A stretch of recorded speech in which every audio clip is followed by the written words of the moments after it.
What about your thoughts on the game? I'm going to be there tomorrow, so I just want to know what you're thinking here. I spoke to Arne Slot last week, and he was very keen to emphasise, again, this is before the Chelsea victory, very keen to emphasise that pretty much all the teams they had beaten at that stage were in the bottom half of the table. Felt like a slight dig at Manchester United. Honestly, it does. Yeah, well, you could argue that the victory over Manchester United put them in the bottom half of the table, or contributed to them being down there. That as well. And it felt like that was the start of a very difficult run, not just in the Premier League, but also in the Champions. They got Real Madrid not too far away. So what are you thinking tomorrow? Real Madrid in the mid-table in the Champions League. No. My point is they're going to start a very tough run, or they started a tough run of games. Okay, if we just take the Champions League bit out of it, okay, because of the new format, it isn't as crucial. Yes. With Real Madrid, they can afford to lose a game. Not saying that they will lose, but it's not one that's going to cost them qualification Champions League. They're top of the group at the moment with Aston Villa. Top of the table. Yeah. The games coming up, I think the Chelsea victory was key, not because Chelsea possessed them. And listening to Chelsea talking afterwards, they thought they had a great game. I was at the game, you were at the game. I don't think it was a particularly good game of football. It was a great win for Liverpool, similar to this. They did enough to win the game. What I found pleasing about it was last time his players went off on international duty, they played Nottingham Forest at home. They were woeful and lost 1-0. Their only loss of the season. Indeed, but I think, and this is where you look at managers and say, you ask the question, what have you got? We've been talking about Martin here at Southampton. Is he going to change his philosophy? We talked about Vincent Kompany last season. Would he change philosophy? Well, Arne Slot, I think, has changed something, because the way they played against Chelsea was controlled, but very different to what we saw. Different opposition, granted, but very different to what we saw against Nottingham Forest. It wasn't like we've got to go and win this game, we've got to go and win this game. So we'll control it, we'll recycle it, we will do whatever we need to do in order to win it without costing ourselves like we did against Nottingham Forest. So it looked like a better preparation for that first game after international football. Yes, Chelsea had a couple of players suspended, which meant that Chelsea might have been stronger had they had them available.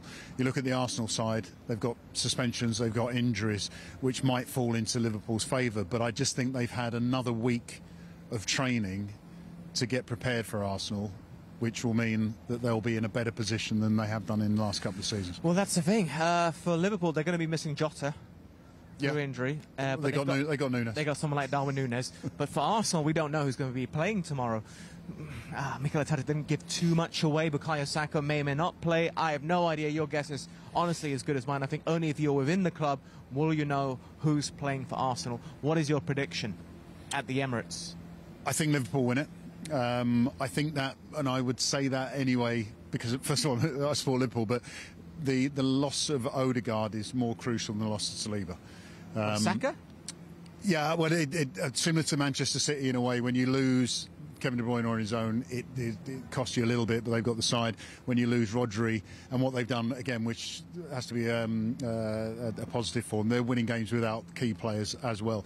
But I think Odegaard is the one that pulls the strings for Arsenal. He's their most important player. Most important player. And to the point that they get a man sent off here at City and nearly win the game 2-1.